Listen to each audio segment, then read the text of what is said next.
I'm gonna start this by saying I feel weird trying to voice over this.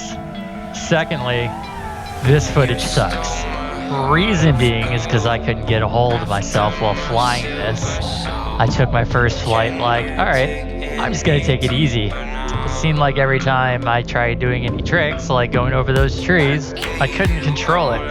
There was 2 reasons for this. I had 2 loose arms, and the quad was trying to make up my filters, in which when I landed, my motors were pretty toasty. Second thought is I had someone around me that basically was breaking things just by touching them. No names to be said, you know who you are. Joke aside, don't fly with loose arms. You'll destroy your quad. You'll see towards the end here that I crashed because I couldn't get my quad to listen. It was just trying to make up for the loose arms.